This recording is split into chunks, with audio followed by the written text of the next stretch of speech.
Good morning एचएचएफ। कैसे हो दोस्तों? मजा करो, ऐश करो, दोस्तों के साथ टाइम स्पेंड करो, बहुत मस्ती करो। आज जो नया रेमेडी मैं करने जा रहा हूँ, ये हमारे एचएचएफियंस ने, बहुत यूट्यूबर है एचएचएफ के, उन सारे मास्टर्स ने ये सारी रेमेडी ली हुई है। मैं भी ये लेने की कोशिश कर रहा हूँ, कुछ नए एंगल से अगर मिलता है तो वो भी बताने की कोशिश करो। जितना मैं अंडरस्टैंड किया हूँ ये रेमेडी के बारे में, आज आपको पढ़ाने की कोशिश करता हूँ। तो रेमेडी का नाम है कालीब्रोम। तो काली ब्रोम ऐसा रेमेडी है, हम लोग कॉलेज लाइफ में इसको स्किन वाली रेमेडी करके देते थे। मोस्टली स्किन के ऊपर अफेक्शंस के लिए बहुत बार देते थे। बाद में जब थोड़ा सा मेंटल डिप्रेशन भी आता था तो तब ये रेमेडी हम लोग इसको बहुत ज़्यादा प्रिस्क्राइब करते थे। तो let us understand this remedy with case and इसका जर्नी, किस तरीके से ये रेमेडी रह सकती है। तो before start with the case and this remedy का जर्नी, मेरे वीडियोस में मैं जैसी पैथोफिजियोलॉजी पे बहुत ज़्यादा एम्फोसिस करता हूँ, तो मुझे ऐसी लगता है कि अपन ने पैथोफिजियोलॉजी भी, हर रेमेडी का पैथोफिजियोलॉजी भी समझना बहुत ज़रूरी है। उसे हमको मेडिसिन का एक्शन, रिएक्शंस और कहाँ तक ये रेमेडी काम कर सकती है, ये सारी चीज़ें हमको समझती है। तो पैथोफिजियोलॉजी पहले देख लेते हैं। तो ब्रोमी, काली ब्रोम जो रेमेडी है, इसमें कैसा होता है ना, ब्रोमिज्म करके डिसीज एक कॉज करने की कोशिश करता है। अगर आपके ऊपर मतलब बहुत ज्यादा ब्रोमियम का अगर यूज हो जाता है तो उसका लॉन्ग टर्म एक्सपोजर अगर ब्रोमियम का अगर होता है तो आप में मोस्टली न्यूरोलॉजिकल डिसऑर्डर्स होने के चांसेस आते हैं, साइकेट्रिक डिसऑर्डर्स आने के चांसेस आते हैं, डर्मेटोलॉजिकल डिसऑर्डर्स आने के चांसेस बहुत ज्यादा हो जाते हैं। इसका मेन एक्शन कहाँ पर है पता है? इसका मेन एक्शन है स्किन पे, माइंड पे, सेरिब्रो नर्वस सिस्टम पे पूरा का पूरा एक्शन है, और सेक्सुअल ऑर्गन्स पे इसका बहुत ज्यादा एक्शन है। तो ये स्किन पे अफेक्ट करके क्या करता है ना, स्किन इज अ, कैसा है, हम लोग स्किन का फंक्शन कैसा है ना, skin is a completely dependent organ है। सॉरी, इंडिपेंडेंट ऑर्गन है, डिपेंडेंट नहीं है। ये कंप्लीटली इंडिपेंडेंट ऑर्गन है। तो ये कंप्लीटली इंडिपेंडेंट ऑर्गन जो है ना, ये क्या चीजें करता है, एब्जॉर्ब करता है, डाइजेस्ट करता है, बहुत सारी चीजें एब्जॉर्ब करता है ना, नेचर के सारे वार ये झेल लेता है तो इसको एब्जॉर्ब कर लेता है, डाइजेस्ट भी उन लोगों को कर लेता है, और बहुत सारी गंदी चीजें हमारी बॉडी की वो बाहर भी निकाल देता है। तो स्किन पे ये एक्ट करता है, स्किन पे एक्ट करके बहुत सारी चीजों को डाइजेस्ट करके, जो चीजें गंदी चीजें उनको बाहर निकालने की ये काम करता है। इसलिए बहुत सारे पेशेंट्स हमारे पास जब आते हैं तो वो बोलते हैं कि हमारी स्किन बहुत काली दिख रही है, बहुत ऐसा चाम नहीं है हमारे स्किन में। तो इस तरीके के पेशेंट्स आना शुरू हो जाते हैं। माइंड पे जब ये रेमेडी काम करता है ना, तो माइंड पे इसका एक्शंस किस तरीके से होता है, तो पेशेंट बहुत ज़्यादा डिप्रेशन में जाने के चांसेस रहते हैं। उनका मेंटल नमनेस आना शुरू हो जाता है, मेंटल पावर थोड़ा सा कम होना शुरू हो जाता है, उनको ऐसे लगता है कि फेल्योर में हम लोग गए, और बहुत हेल्पलेसनेस फीलिंग आता है। तो ये तो हो गया पैथोफिजियोलॉजी। तो इसी पैथोफिजियोलॉजी के एंगल में हम लोग एक केस भी देखेंगे, केस समझेंगे, उसको एनालाइज करेंगे, और इसी हिसाब से हमको वो रेमेडी का थोड़ा जीस्ट भी समझाने की मैं कोशिश करूंगा। तो let us go to case first. तो ये रेमेडी जब मैं पढ़ रहा था, हमारे सारे ऑथर्स ने, सारे लोगों ने बहुत अच्छे से इसको पढ़ाया हुआ है, तो मैं इसको पढ़ रहा था तो समझ में नहीं आ रहा था। पर एक बार मेरे पास एक केस आई थी, मतलब एक फीमेल लेडी थी, 37-38 ईयर्स की। तो उसने मुझे बोला कि सर मुझे आपसे ट्रीटमेंट लेना है। तो मैं बोला आ जाओ देख लेते हैं। तो आई, बैठी, बैठने के बाद थोड़ा सा डिप्रेसिव मूड में थी वो। तो मैंने पूछा कि क्या तकलीफ है आपको? तो उसने बोला कि मुझे नींद नहीं आती, सबसे पहले थोड़ा सा मैं डिप्रेस फील करती हूँ, मुझे कहीं जाने की इच्छा नहीं होती, मैं घर पे ही रहती हूँ, मुझे मेरा चेहरा किसी को दिखाने की इच्छा नहीं होती, ये काला होते जा रहा है, बॉडी एक भी मुझे बहुत ज़्यादा रहता है, बॉडी एक के साथ साथ मुझे ऐसे लगता है कि मेरा सर दर्द भी बहुत ज़्यादा इंटेंस रहता है, और मुझे लाइफ में कि नहीं जीने की इच्छा नहीं होती है। तो मैं बोला यार इसको थोड़ा सा अच्छे से समझना पड़ेगा कि क्या होता है। तो मैंने उसको और पूछा तो क्या हो रहा है आपके साथ लाइफ में? तो बोलते मुझे पता ही नहीं चलता, कि बोले कभी ये सिम्टम आता है, कभी वो सिम्टम आता है, अलग अलग रोज रोज नए नए नए नए नए नए सिम्टम्स आना शुरू हुए। बोला ये ऐसा कब से होना शुरू हो गया? तो उसने बोला कि सर, बोले मेरा हिस्टेरेक्टोमी हुआ है, तो मुझे बहुत ब्लीडिंग होता था पहले, बहुत ज़्यादा ब्लीडिंग होता था कि वो ब्लीडिंग रुक नहीं रहा था। तो वो डॉक्टर लोगों ने मुझे डरा दिया था कि बोले अगर ये ब्लीडिंग ऐसा ही बढ़ता रहा तो आगे चल के ये कैंसर में मतलब कैंसर में चला जाएगा करके। मैं बोला यार, बोला ठीक है। तो उसने यूट्रस रिमूव कर दिया। यूट्रस रिमूव कर दिया, उसके पीरियड्स तो बंद हो गए यूट्रस जाने के बाद। तो उसको ऐसा फील आने लगा, यार अपने पास तो अभी कुछ ही नहीं बचा है। मतलब एक फीमेल का गहना होता है यूट्रस, और वो ही तो नहीं है मतलब मैं एज अ फीमेल खुद को एक्सेप्ट ही नहीं कर पा रही हूँ, यार मेरे पास कुछ भी नहीं बचा, मेरा तो यूट्रस ही चला गया। ये सारी बातें उसके दिमाग में कंटिन्यूसली चल रही थी। मैं बोला ये एकदम से कैसी क्या बात है, यूट्रस निकालने के बाद ही ऐसा हुआ क्या? तो नहीं, बोले मुझे यूट्रस निकाले बराबर ऐसा तकलीफ कुछ नहीं हुआ, मुझे लोगों ने समझाया था, डॉक्टर्स ने भी समझाया था कि यूट्रस निकालने के बाद आपको थोड़ी बहुत तकलीफ होगी, थोड़ा सा ये तकलीफ होगी, हार्मोनल डिसबैलेंसमेंट आने के चांसेस बढ़ जाते हैं, तो इस तरीके की तकलीफें थोड़ी सी होगी करके उसको समझाया था। तो वो एकदम 6 महीना 8 महीना तो बहुत अच्छी रही, मतलब उसको कोई प्रॉब्लम नहीं हुआ यूट्रस निकालने के बाद। मैं बोला 8 महीने के बाद फिर ऐसा क्या हुआ लाइफ में कि जिसके बाद ये सारी चीजें तकलीफ, मतलब इतना आपको फील होना शुरू हो गया? तो उसके हस्बैंड ने मुझे बताया कि सर, बोले मेरी माँ की डेथ हो गई थी। यार बोला आपके माँ की मतलब आप मतलब जो पेशेंट है उसकी सास की डेथ हो गई थी। बोला सास की डेथ हो गई तो यूजुअली फीमेल्स को तो ठीक है ना, चलो यार एक टेंशन चला गया, इस तरीके का एक एक एक आता है ना दिमाग में। तो मैंने उसको बोला कि आप तो इतना तो तकलीफ नहीं होना चाहिए सास के जाने बाद। तो मैंने उनको पूछा कि क्या हुआ, बोला सास अगर डेथ हुई तो आपको ऐसा क्या फील हुआ? तो वो बोले सर, बोले मैं मेरी सास से बहुत ज़्यादा अटैच थी। एकदम से मेरा क्लिक खुल गया। मैं बोला नहीं यार, ये कुछ तो भी सेंस में बात कर रही है, तो अपन इसको समझने की कोशिश। बहुत ज़्यादा अटैच थी मतलब मेरी सारी दुख सुख मैं उन्हीं के साथ शेयर करती थी सर, बोले। जब वो अपने मतलब थोड़े से डिसीज कंडीशन में मेरी सांस गई तो मैं बहुत ज़्यादा उनका केयर करती थी, सारी चीज़ में करती थी, सब देखती थी सब देखती थी। अब घर में हमारे बहुत जॉइंट फैमिली था, पर हम लोग नीचे में रहते थे और ऊपर में सारे बाकी के बहन भाई इनके वहाँ पे रहते थे। तो सारा देखभाल मैं ही करती थी, मैं ही करती थी। एक दिन ऐसा हुआ कि सडनली मम्मी जी की डेथ हो गई। तो डेथ होने के बाद सारे लोगों ने ब्लेम मुझ पे किया सर, बोले। मतलब ब्लेम किया तो क्या आपको क्या फील होने लगा? नहीं, बोले वो लोग मेरे पीछे बातें करना शुरू किए। मुझे ऐसी लगने लगा कि ये लोग मेरे बारे में कुछ कुछ अलग अलग बातें कर रहे हैं, मुझे पॉइजन दे देंगे, या फिर मुझे ऐसा लगता था कि ये मेरे बारे में कुछ ना कुछ उल्टी सीधी बातें करना शुरू कर दिए हैं। इनकी प्रॉपर्टी ले लो, ये ले लो, और मुझे ब्लेम करते थे कि ते तूने प्रॉपरली ध्यान नहीं दिया। मैं तो कंटिन्यूसली मेरी सांस की ध्यान देता था, मतलब जो भी करती थी तो मैं सारा दिल से करती थी। और मेरे तो मतलब मेरा तो बहुत अच्छा अटैचमेंट भी था। तो मैं बोला यार ये तो कुछ तो भी अलग चीज़ है। तो मैं फिर थोड़ा सा सोचा समझा, और फिर मैंने उनको बोला कि ठीक है, और कुछ बताना रह गया है क्या? तो उसने बोला कि मुझे बहुत अभी घर के बाहर निकलने की इच्छा नहीं होती, मैं घर पर ही रहती हूँ। अब कैसा है ना डॉक्टर साहब, बोले मेरे घर में हम लोगों का सोना चांदी का बिजनेस है, बोले। तो हमारा दुकान है, बोले अच्छा चलता है, बोले सब अच्छा चलता है, घर अच्छा है, ये सारा अच्छा है, सब अच्छा है, बोले। पर कैसा है ना, बोले सर, अब लोगों को ऐसे लगता है, बोले कि सोना चांदी का दुकान है, इतने पैसे इन लोगों के पास, तो इनकी वाइफ भी थोड़ी सी दिखने में अच्छी होगी, दिखना मतलब ये होगी। अब कैसा है ना सर, बोले इसकी वजह से मैं एक तो काली पड़ना शुरू हो गई हूँ, तो यहाँ पे मुझे पैचेस आना शुरू हो गया, थोड़ा सा सांवलापन आना शुरू हो गया है। तो मैं बाहर जाना ही बंद कर दी, क्योंकि लोग मुझे पूछते थे अरे यार तू पहले कैसी दिखती थी, अब कैसी दिखने लगी है। तो मैं थोड़ा सा अपने आप को रोकना शुरू कर दी, डॉक्टर साहब, बोले। मैं बोला यार चलो ठीक है, तो मतलब एग्जैक्टली क्या है? उसने 2-3 बार 2 चीज़ें बहुत कॉमनली बोली। पहली चीज़ बोली, मेरे पास यूट्रस नहीं रहा, अब मैं कोई काम की नहीं रही सर।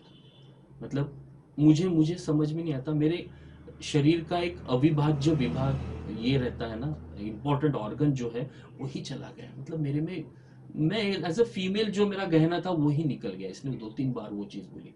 सेकंड चीज़ उसने बोली कि सांस के साथ मैं बहुत अटैच थी, मेरे सारे सुख दुख सारी चीज़ें मैं ऐसा उसके साथ शेयर करती थी। एक शेयर करने के लिए मुझे मेरे पास मेरी सांस थी।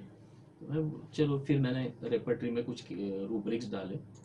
रूब्रिक्स डालने के बाद मुझे सडनली ये रेमेडी मेरे रूब्रिक्स में आना शुरू हो गई। तो मैंने सबसे पहला रूब्रिक उठाया था, एनालिसिस कर लेते हैं अपन, ठीक है। तो सबसे पहला रूब्रिक मैंने लिया था, वो अटैच थी सांस के साथ, सांस मरी उसके बाद इसको सिम्टम्स आना शुरू हुए।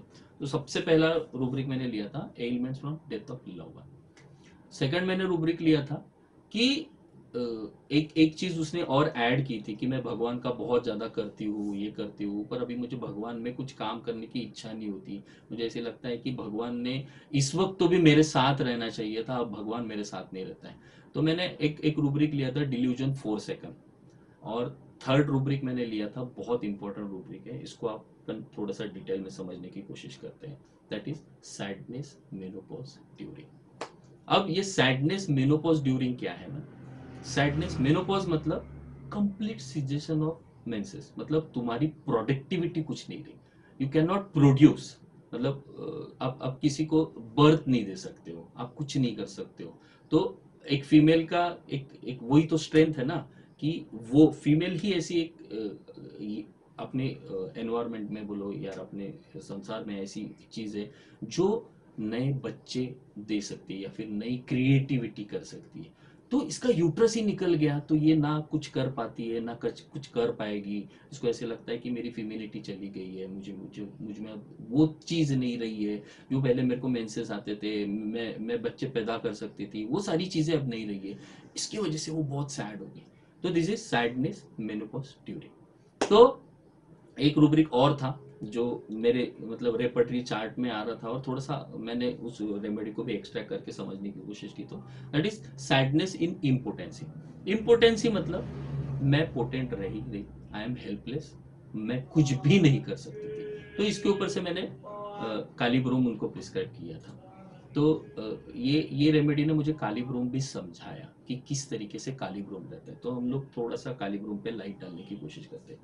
ये सारी केस में जब मैंने एनालाइज किया, फिर से वीडियो एक दो बार देखा, usually we do a video patient का, तो सो दैट कैसा ना हमको वो बाद में स्टडी रेक्ट्रो स्टडी करने में बहुत काम में आता है। तो मैंने बहुत सारी चीज़ें उनसे समझ ली, फिर बाद में वो जाने के बाद ये रेमेडी ने काम क्यों किया, फॉलोअप में जब वो आई ना तो बहुत हंसते हंसते आई, जो फंक्शन को नहीं जाती थी ना, तो वो फंक्शंस में जाना वगैरह शुरू की थी। तो मुझे ऐसे लगा कि नहीं यार, ये रेमेडी बहुत खूबसूरत रेमेडी है, इसको समझना चाहिए। तो रेक्ट्रो स्टडी हम लोग करते हैं, तो रेक्ट्रो स्टडी करने में मुझे बहुत सारे अच्छे अच्छे रूब्रिक्स मिले, बहुत सारी चीजें समझी। जैसे मैंने बोला था ना कि वो भगवान का बहुत करती थी और बोले कि ये वक्त पे मेरे भगवान मेरे साथ नहीं है।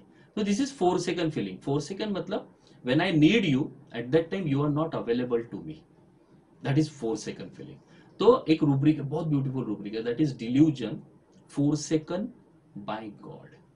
मतलब उसका भगवान कोई भी हो सकता है, उसकी माँ सास भी उसकी भगवान ही थी, क्योंकि वो एक दोस्त थी जिसके साथ वो शेयर करती थी। भगवान जिससे वो बहुत ज्यादा अटैच थी वो भी हो सकता है। भगवान इज मतलब एक पेशेंट के लिए डॉक्टर भी कभी कभी भगवान बन जाता है। तो ये जब उनको ऐसे लगता है ना, उस वक्त वो पर्सन मेरे पास नहीं था, तब उसको वो 4 सेकंड फीलिंग आना शुरू हो गया था।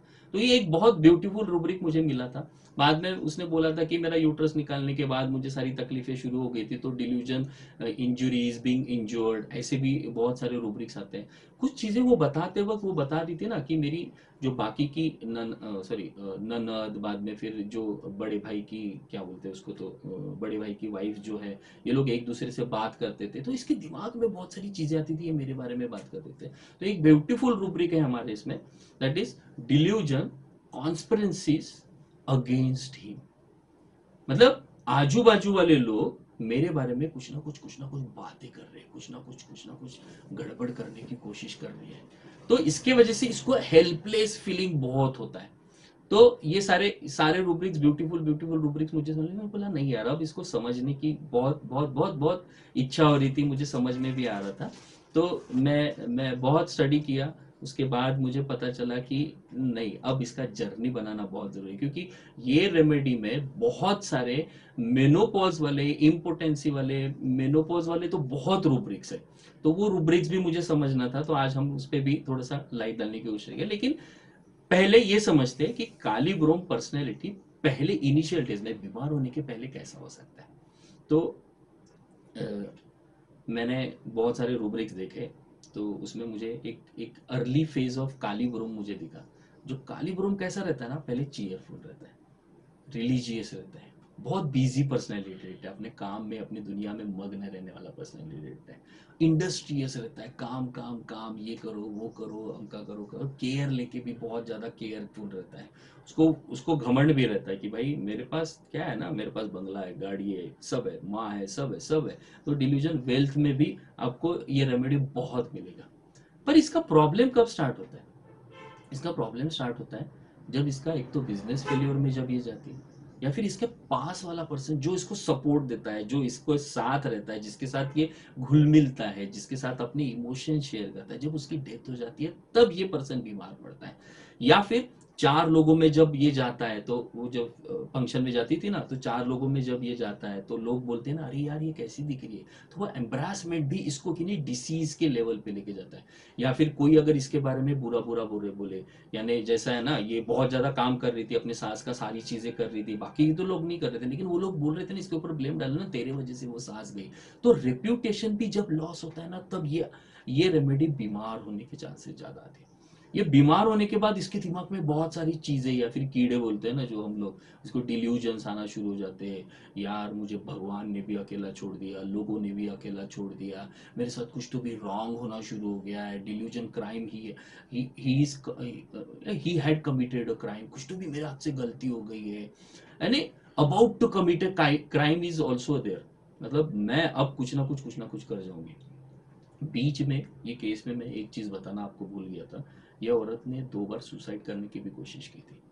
मतलब एक बार तो उसने हाथ भी पूरा काट दिया था। तो एक सुसाइडल डिस्पोजिशन वाला भी एक ट्रेंड ये रेमेडी में रहता है। तो ये ऑल अबाउट, मतलब इसको एलिमेंट्स कैसे आ रहे हैं वो बता रहा है। मतलब पहले हेल्दी एनवायरनमेंट, फिर एलिमेंट्स कैसे आए, फिर इसके दिमाग में बहुत सारे डिल्यूजन्स आना शुरू हो जाते हैं कि मेरे बारे में कॉन्स्पिरेसीज कर रहे हैं, मुझे इंजुरी कंटिन्यूसली चल रही है, मुझे कोई पॉइजन तो नहीं दे रहा है, मुझे ऐसी लग रहा है कि कुछ ना कुछ डेंजर होने वाला है।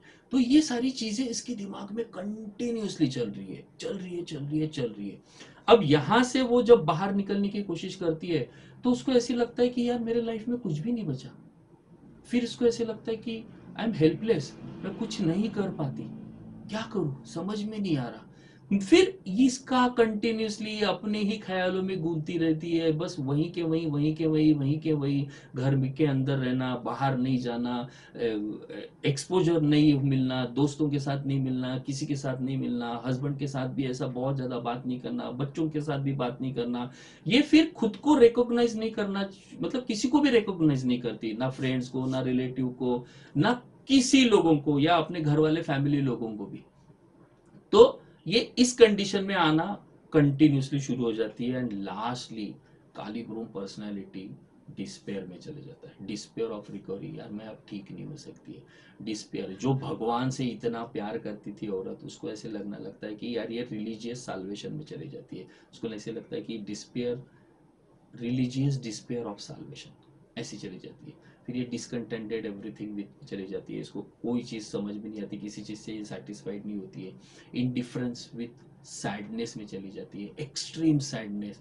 और आखिरी इसमें इसको ऐसे लगता है कि भगवान ने मुझे ही हर चीज़ के लिए पकड़ के रखा और मुझे हर वक्त तकलीफ देना शुरू कर देता है। तो वो रूब्रिक है, सबसे ब्यूटीफुल रूब्रिक है, delusion he is the object of God vengeance. मतलब भगवान ने मुझे ही पकड़ के रखा है, सारे दुख मुझे ही दे के रखे, भगवान मेरे साथ ही ऐसा कर रहा है। आपको फील आएगा कि ये पेशेंट कहीं पागल तो नहीं है, इम्बेसाइल तो नहीं है, इडियोकोसी में तो नहीं जा रही है, मतलब इडियोटिक फीलिंग भी आपको आना शुरू हो जाएगा। तो इस तरीके के पेशेंट्स आपके पास बहुत आते हैं, बहुत बहुत ज्यादा आते हैं। स्पेशली कुछ पेशेंट, मतलब ये लास्ट वाले फेज में जाने से पहले कुछ कुछ पेशेंट इस तरीके से भी आते हैं। कुछ पाइल्स वाले पेशेंट भी रहते हैं। जैसे एक पेशेंट था मेरा पाइल्स वाला, उसको पाइल्स की बहुत तकलीफ थी।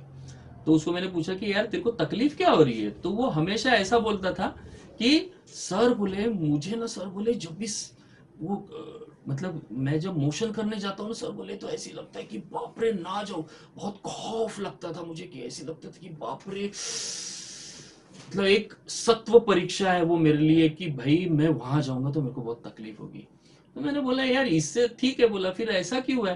यार सर बोले भगवान ने सारी तकलीफें मेरे को ही देके रखी है। तो मेरे दो ही रूब्रिक उठाए थे, एक पहला रूब्रिक लिया था मैंने कि fear ordeal of, and second rubric मैंने लिया था delusion God he is object of God avengers. तो इसके ऊपर से भी मैंने काली ब्रूम देने की उनको दिया था, तो एक ब्यूटीफुल रिजल्ट मुझे आए थे।